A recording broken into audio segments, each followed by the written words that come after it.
Entre 1998 et 2018, les ordinateurs sont passés de ça à ça. Internet est passé de ça à ça. Et Google est passé de ça, de chercheur en informatique dans un garage mal rangé, à ça. Une valeur estimée à environ 750 milliards de dollars, 89 000 employés, des services allant de la messagerie en ligne à la voiture autonome et un quasi-monopole sur certains secteurs du numérique, ce qui génère des critiques. Mais alors, comment l'entreprise Google est-elle devenue un empire en à peine 20 ans ? Pour commencer, il faut comprendre pourquoi ce moteur de recherche s'est imposé face à ses concurrents comme Yahoo ou Lycos. Allez, va chercher. Bravo mon Lycos, tu l'as trouvé. Dans les années 90, les moteurs de recherche utilisent une manière de classer les pages très basique et peu efficace. Les pages sont principalement rangées en fonction des mots-clés qu'elles contiennent. En gros, si on schématise, une page qui comporte 30 fois le mot chocolat a beaucoup plus de chances d'apparaître en tête des résultats qu'une page qui ne le contient qu'une seule fois, même s'il s'agit de la page du meilleur chocolatier du monde. Beaucoup d'utilisateurs préfèrent consulter des annuaires de liens comme celui proposé par Yahoo. Les liens y sont sélectionnés et classés par des humains, c'est plus pertinent, mais les annuaires sont souvent mal mis à jour et on ne peut pas faire de recherche très précise. Résultat, search engines didn't really understand the notion of, which pages were more important. If you type Stanford, you get sort of random pages that mention Stanford. Lui, c'est Larry Page, le cofondateur de Google avec Sergey Brin. C'est lorsqu'ils font leurs études en informatique à l'université américaine de Stanford, entre 1995 et 1998, qu'ils comprennent comment rendre plus faciles les recherches sur Internet. L'intuition géniale de Page et de Brin, c'est de partir du principe que plus une page web a un grand nombre de liens qui pointent vers elle, plus cette page va être importante et fiable. Et c'est autour de ce principe qu'ils construisent un algorithme qu'ils appelleront le PageRank, qui leur permet de classer de manière très efficace l'ensemble des pages d'Internet. Et la beauté du système, c'est qu'ils peuvent utiliser l'ensemble d'Internet comme une sorte de sondage géant qui leur permet de mettre à jour en continu les pages les plus intéressantes et leur classement. L'entreprise est fondée le 4 septembre 1998 et son moteur de recherche s'impose assez vite. You did not launch any great marketing campaign. You literally let it expand by word of mouth. That's right. We launched the search engine originally at Stanford. We carried over the traffic to the Google.com site, and we grew from there, like 20% per month, every single month, over and over and over. And over 3 years, that compounds to a huge amount of traffic. Et cet important trafic va rapidement être monétisé. Pour la société qui s'installe à Mountain View en Californie en 1999, le deuxième facteur de développement, c'est la publicité. In the beginning, we didn't have any advertisements at all. And as we went to add advertisements, it was very important to us that those ads be as relevant to the search as the search results themselves. L'autre idée révolutionnaire de Google, elle ne concerne pas tant les internautes eux-mêmes que les annonceurs publicitaires. Puisqu'en 2000, Google commence à leur proposer d'afficher des résultats contextualisés directement aux côtés des résultats de recherche. Par exemple, un internaute qui fait des recherches sur une panne de moteur de voiture se verra proposer directement les annonces des constructeurs automobiles. Donc c'est extrêmement efficace. Les utilisateurs cliquent beaucoup sur ces publicités qui commencent à rapporter énormément d'argent à l'entreprise. Ça va permettre à la firme d'acquérir une position ultra dominante sur ce secteur. Entre 2001 et 2017, les revenus publicitaires de Google vont passer de 70 millions de dollars à 95 milliards.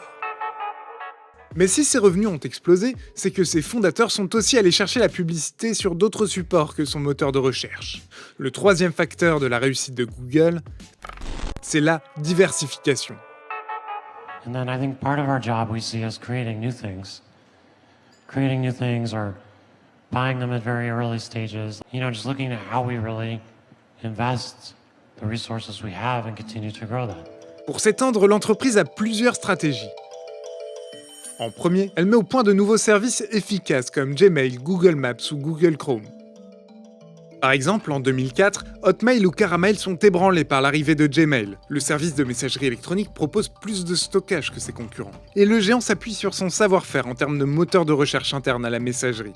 Donc pour gagner un marché, la société de Page et de Brin s'assure une avance technologique pour être sûr d'écraser la concurrence. Deuxième stratégie, le rachat de structures prometteuses comme Android en 2005. When it was starting, it was a little startup. We bought It wasn't really what we were really working on. I feel guilty about spending time on that. That was stupid. That was the future, right? That was a good thing to be working on. En effet, Android équipe plus de 85% des mobiles dans le monde. Puis, en 2006, Google dépense 1,65 milliard de dollars pour racheter YouTube, une plateforme de vidéo en ligne. Aujourd'hui, YouTube est devenu le numéro 1 de la vidéo sur Internet et représente une gigantesque manne publicitaire. Enfin, troisième stratégie, Google ne cesse d'investir dans des secteurs avant-gardistes, comme par exemple l'intelligence artificielle. Les projets les plus spectaculaires sont développés dans Google X, la branche la plus futuriste de l'entreprise. C'est le cas des Google Cars, pionnières en termes de voitures autonomes, ou des Google Glass, qui n'ont cependant jamais trouvé leur public. Car il ne faut pas oublier qu'en 20 ans de course à l'innovation, l'entreprise a aussi connu de nombreux échecs. C'est le cas de Google+, un réseau social, ou de Wave pour le travail collaboratif.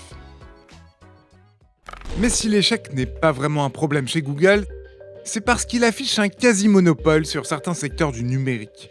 C'est le dernier facteur de son développement. 7 de ses services comptent plus d'1 milliard d'utilisateurs chaque mois. C'est grâce à eux que la multinationale affiche des revenus de plus de 110 milliards de dollars en 2017, avec un taux de croissance de 21%.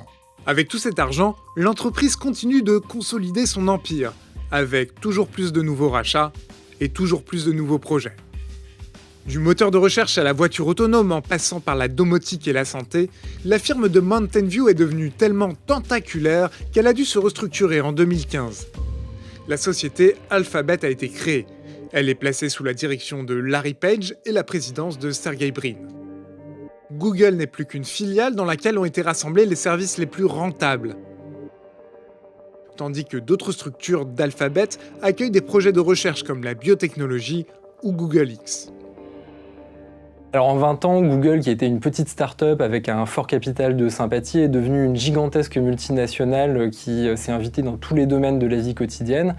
Ça s'est aussi accompagné de nombreuses critiques et d'une baisse de leur image. La première critique concerne l'accumulation de données personnelles, ce qui pose la question de leur protection. Par exemple, Google a collecté des données de localisation d'utilisateurs d'Android à leur insu en 2017. Deuxième critique, ces techniques d'optimisation fiscale. Par exemple, un transfert de près de 16 milliards d'euros aux Bermudes a été signalé par la Commission européenne. Il aurait permis d'éviter de payer des milliards d'euros d'impôts. Troisième critique, le risque d'abus de position dominante sur certains secteurs. En 2018, Bruxelles a infligé une amende de plus de 4 milliards d'euros à l'entreprise pour avoir favorisé ses logiciels sur Android. What we found is that Google pursue an overall strategy on mobile devices to protect and expand its dominant position in Internet search. Cette fragilité s'accompagne aussi de problèmes au sein même de l'entreprise. Depuis peu, Google fait aussi face à des critiques internes, ce qui est une vraie nouveauté pour cette entreprise qui a toujours affiché une grande unité dans sa communication et dans son fonctionnement. Plusieurs projets, des contrats avec l'armée américaine ou un projet de moteur de recherche censuré à destination de la Chine ont également fait dire à des salariés de l'entreprise qui sont exprimés publiquement que Google avait peut-être un peu perdu ses idéaux du début.